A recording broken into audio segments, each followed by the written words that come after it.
Hello, everyone, and welcome back to the Common Sense Crypto channel. As with you always, this is Rich doing another video today on XRP. So I hope you're all having a wonderful day today, wherever you are in this great world. We're going to talk about XRP. And I got to start with this from Eleanor Terrett.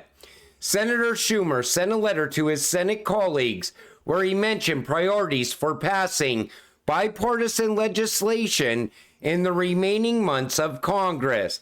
Cryptocurrency legislation was not mentioned, but artificial intelligence was. Now, I thought he was pushing for stablecoin legislation. I wonder if they already have all of that in place and are going to pass it right before the upcoming election. Remember, they're still trying to look pro-crypto. But it's strange that they went in the direction of AI first. I think cryptocurrency legislation, though, is most likely going to happen right after the election. I think they want to see what happens there first. Just in, analyst Peter Schiff predicts a bloodbath in the spot crypto market. Now, Peter Schiff, he's more of a gold guy. So I don't think he really follows crypto the way we do. And most likely, he's saying this because he wants people to go all in on gold. Honestly, I think the crypto market is ready to start to turn around. I'm just waiting to see what the Fed does. Remember what is about to happen. This comes from the crypto philosopher. Banks are about to go digital and utilization of XRP is about to commence. Lawsuit ends. Regulations. ICE9 free system. Flip the switch. Now, when we talk about ICE9, it's so easy to say that. It's just words. But ICE9 is going to impact every single person around the world. They're going to freeze the entire financial system globally. And then all of a sudden, a new system is going to rise. But how long is this system going to stay frozen? A lot of people don't even think about that. But absolutely, this is what is coming. And everybody says, like you see here, these will happen after the nuclear war. We are not going to see a nuclear war. We are in a currency war. We're also in a financial war at the same time. The world's pushing digital, and the traditional system doesn't want to let go to this current system. Because a lot of people got rich off this system we're in now. It favors the rich, and the rich keep getting richer while the poor get poorer. And it's wiping out the middle class at the same time. With the new system, we could get a level playing field, according to most people. I don't think it's going to work out that way, though. I think we're going to have two classes, rich and poor, CBDC or no CBDC. Because if you listen to the BIS and the IMF, that's what they're saying all the time.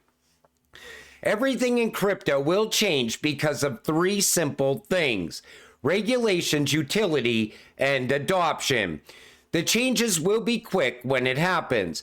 First, the 4-year cycles will be gone once utility drives to market, because utility will continue to add value. So no more major pullbacks, just upward value momentum. People will no longer be talking about major announcements, trying to push hype, because hype will no longer be needed to get people to invest. They will invest because they see the value. Ask yourself, does Amazon stock need hype? No, people know the value of Amazon. That's why there's nobody out there hyping up Amazon stock. Mass adoption will also stabilize the crypto space, because people will be using it daily and not even knowing it. Again, no major pullbacks, just more value momentum. The reason I posted that is because I see all these people saying that this cycle's no different. And there's people already talking about the 2028 cycle. You don't even know if that 2028 cycle is ever even going to come, especially for Bitcoin, because Bitcoin is a cryptocurrency that is based on belief and hype. People hype it up and they believe the price can go higher. But once the bubble pops and the fall of Tether happens, that hype is going to be gone forever. Any smart money will already be out of Bitcoin. But you cannot expect cycles to go on forever the same way. Utility will change cycles. Have you seen this? I thought the SEC was supposed to protect us, not limit us. Now let's go back to 2022. Back then, everybody was talking about accredited investor. With regulations, they could change things for retail, but we're already in. But new investors might not be able to invest into XRP or XLM or XDC. Maybe they will have to be an accredited investor to invest in crypto going forward. We don't know what's going to happen with the regulations yet. I know KYC, know your customer, and AML, anti-money laundering, that is definitely going to hit cold wallets, because people are going to be able to buy things with crypto directly from their wallet at some point. We're getting closer to that all the time. So they're definitely going to want to know who has wallets out there. It's going to be part of adoption, and I think it's going to be most likely be mentioned inside of crypto regulations once they actually get here. XRP was never meant for us, retail investors. It's for banks and other financial institutions.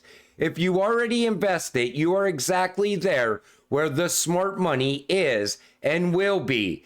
If you doubt and not feeling comfortable, sell it now and invest in another asset, period. Now, this is back in 2020. Dilip Rayos said, XRP was never designed for buying coffee. Our positioning for XRP is as a wholesale digital asset. But that was back then. Listen to David Schwartz now. Things have changed around XRP. I would like to see Ripple as like gluing together enterprise participation in DeFi, like being as like a one-stop shop for enterprises that want to participate in the DeFi ecosystem, using Ripple's tools and technologies with the XRP ledger, having a significant fraction of the features they want, but also them having the opportunity to access, whatever services are out there that they want. Like the great thing about the internet isn't Amazon, it isn't Twitter, it isn't any one thing. The great thing about the internet is that everything is like, it's the everything place. And I think what we need to have is we need to have a place where people can get to whatever they want. And I'd like to see the XRP ledger providing a significant fraction of those interesting DeFi experiences, particularly the ones that are more enterprise focused, whether they're around lending or real world asset tokenization, or, future use cases, liquidity provision, payments. Payments is a big one. We got to get payments right, because everything requires lending is a bunch of payments. Real world asset tokenization. What are you going to do with these real world assets? You're going to buy them and you're going to sell them. Those are payments. And so getting payments right, both on the institutional side and on the sort of retail DeFi side. Take notice, he said on the retail side as well. So I think what happened over time is Ripple decided to pivot. And when they pivoted, they said, hey, retail is a massive market. We definitely got to bring retail into this. Same way that Stellar was always for person-to-person payments, but then they pivoted and started getting involved with CBDCs and institutions and other things as well. So I think XRP has transformed since 2020 to now. And I think as we push ahead, even with micropayments and people getting paid every single day at the end of their workday, that's going to be possible through something like XRP. David also covered tokenized assets. people are going to be tokenizing their assets on the XRP ledger. And if they're going to be selling those assets or buying tokenized assets, they will also be involved in using XRP. What I'm telling you is this: we were early, we beat the institutions here, but who's really going to be holding XRP in the future if they're a retail investor? Most people are going to be priced out at some point. So you were lucky enough to get in when you did. Cable TV is dying, plummets 33% since 2010. You know, the other big thing that's going to really make Bitcoin irrelevant is the change of technology. As technology pushes ahead, old technology always becomes irrelevant. You've seen it with satellite TV and cable TV, because now everybody's streaming. But why are they streaming? Because it's cheaper and it's easier to use. It's right there in front of them. You know, there's no middleman. You buy a service directly from Disney or Warner Brothers or whoever, and it comes over your TV. And if you don't like it, you could just cancel it at will. And you have so many options today because of technology. Same thing is happening in crypto. Bitcoin is old, outdated, clunky technology that only older Bitcoin investors are still clinging onto, like Michael Saylor. But even BlackRock, they came in through Bitcoin, got institutions into Bitcoin, but they're going to pivot all of those investors into utility and use case. BlackRock is really here for the tokenization. They just found a way to make money off of Bitcoin first. But you see that time and time again. It's the same reason that most people don't go to the store to get a cell phone and walk out with a flip phone. Most of the time, they're walking out with the latest and greatest smartphone. And then there's this. And how can you compete with this if you're Bitcoin? More confirmation of a two-tier payment system where Stellar XLM is taking charge of CBDC issuance while Ripple is building the infrastructure and XRP is driving interoperability, bridging, and liquidity. Together, they're forming the backbone of the new financial system. Like I always told you, XRP and XLM are not fighting each other, and they were chosen to work together inside this new financial system. So when you see something like this, you know Bitcoin isn't part of this. So what's going to happen when this new system goes live? I think Bitcoin is most likely going to see its last major run-up in this cycle. I think these 4-year cycles are about to be broken forever because we are going to go into a utility-driven cycle.